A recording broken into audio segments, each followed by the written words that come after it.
Hello, Bacho. Let's read this question. The question says that in the following data, find the value of P and Q. Also find the median class and model class. कह रहा है ये जो हमें data दे रखा है इसमें P और Q की वैल्यू बताओ और साथ में हमें मीडियन क्लास बताओ और हमें मॉडल क्लास बताओ कितनी होगी। अब देखो जो उसने हमें यहाँ पे डेटा दे रखा है अगर हम उसकी बात करें तो उसने हमें दे रखा है सबसे पहले क्या दे रखा है क्लास। सबसे पहले क्या दे रखा है क्लास, फिर क्या दे रखी है फ्रीक्वेंसी। क्लास के लिए हो गया फ्रीक्वेंसी। ये जी अगर मैं यहाँ पे लिखूँ क्लास 100 से 200, फिर 200 से 300, फिर 300 से 400, ये होगा 400 से 500, ये होगा 500 से 600 और ये होगा 600 से 700। ये तो उसने हमें क्लास दे रखे और इनके रेस्पेक्टिव जो फ्रीक्वेंसी दे रखे 11, 12, 10, क्यू, 20, 14, ये उसने हमें इनके रेस्पेक्टिव फ्रीक्वेंसी भी दे रखी। अब देखो यहाँ पे उसने हमें क्यूमुलेटिव फ्रीक्वेंसी भी दे रखी है, पर सबसे पहले हम अपने हिसाब से अगर क्यूमुलेटिव फ्रीक्वेंसी निकाले तो उसे मान लिया CF1। उसने भी हमें दे रखी है क्यूमुलेटिव फ्रीक्वेंसी, तो हमने उसे क्या मान लिया CF2 मान लिया ये। अब देखो अगर मैं यहाँ से अपने हिसाब से पहले उसने जो हमें दे रखा है उसके हिसाब से लिखे तो उसने यहाँ पे दे रखा है CF2 जो उसने दे रखा है 11, P 33, 46, 66 और ये होगा 80। ये उसने हमें दे रखी थी। अब अगर हम अपने हिसाब से क्यूमुलेटिव फ्रीक्वेंसी निकालें तो सबसे पहले 11, फिर इसकी क्योंकि सबसे पहली क्लास है 100 टू 200, इसके ऊपर कुछ नहीं है तो इसकी जो फ्रीक्वेंसी है वो मेरी क्या बनेगी, इसकी क्यूमुलेटिव फ्रीक्वेंसी बनेगी। और जो 200 टू 300 क्लास की है उसकी क्यूमुलेटिव है 12 प्लस उससे पहले क्यूमुलेटिव है 11, तो होगा 12 प्लस 11 और 12 प्लस 11 कितना 23। अगला क्या है 10 प्लस 23 और 10 प्लस 23 कितना 33।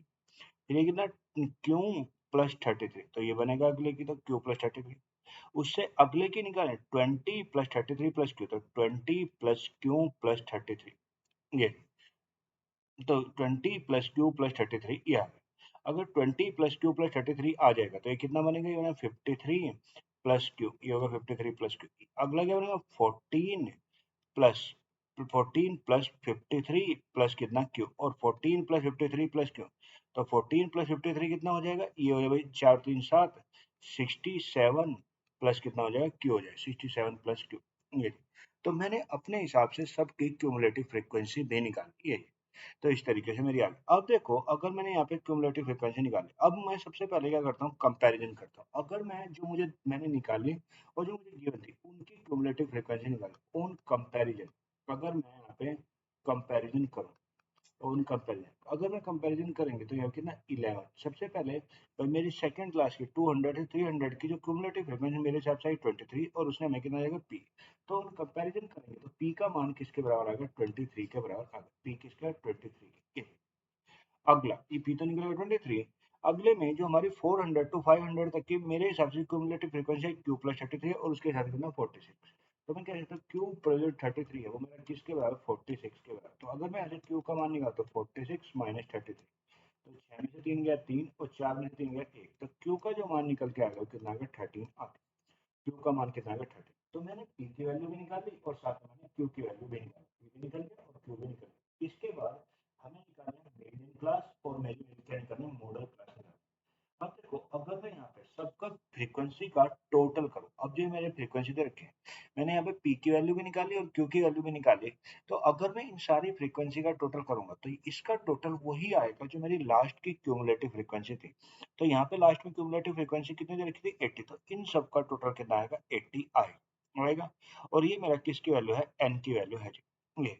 तो मेरा निकल गया एन। अब देखो अगर मुझे सबसे पहले मॉडल क्लास निकालनी है, फॉर मॉडल क्लास के लिए जो मैक्सिमम फ्रीक्वेंसी है, सो मैक्सिमम फ्रीक्वेंसी कौन सी क्लास की है, सो मैक्सिमम फ्रीक्वेंसी है भाई यहाँ पे। अगर मैं यहाँ पे इन सब की वैल्यू पुट करूँ, अब देखो क्यू की वैल्यू पुट करूंगा तो क्यू मेरा किसका है 13 के बराबर। तो इन सब में जो मेरी मैक्सिमम फ्रीक्वेंसी है वो किसकी 500 टू 600 क्लास की है, 500 टू 600।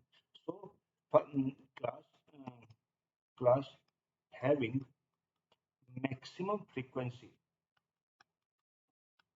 मैक्सिमम फ्रीक्वेंसी फ्रीक्वेंसी किसकी है भाई 500 टू 600 और वो कितनी है 20 है। और जिस क्लास की मेरी हाईएस्ट फ्रीक्वेंसी होती है उसी को ही हम क्या कहते हैं मॉडल क्लास कहते हैं।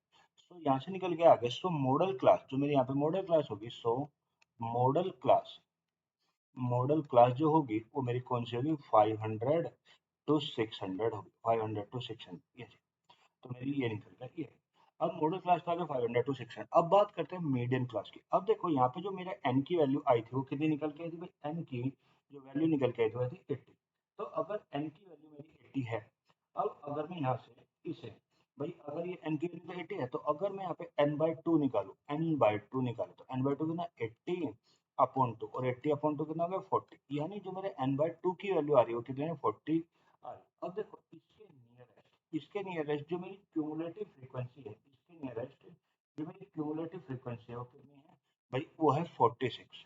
और वो कौन सी क्लास की है भाई, nearest cumulative frequency, nearest cumulative frequency, इसके नियरेस्ट जो क्यूमुलेटिव नियरेस्ट सी है तो वो कितनी है, 46 है, और वो कौन सी क्लास की है, 400 टू 500 की है। तो सो मेरा जो मीडियन क्लास बनेगा, जो यहाँ पे मेरा मीडियन क्लास बनेगा, मीडियन क्लास वो मेरी कौन सी बनेगी भाई, 400 टू 500 मेरी मीडियन क्लास होगी। तो इसका जो मीडियन क्लास का आंसर बनेगा वो बनेगा 400 टू 500 के। So the answer of this question is P, the value of P23, Q13, model class 500 to 600, median class 400 to 500. Hope you will understand it. Thank you and best of luck.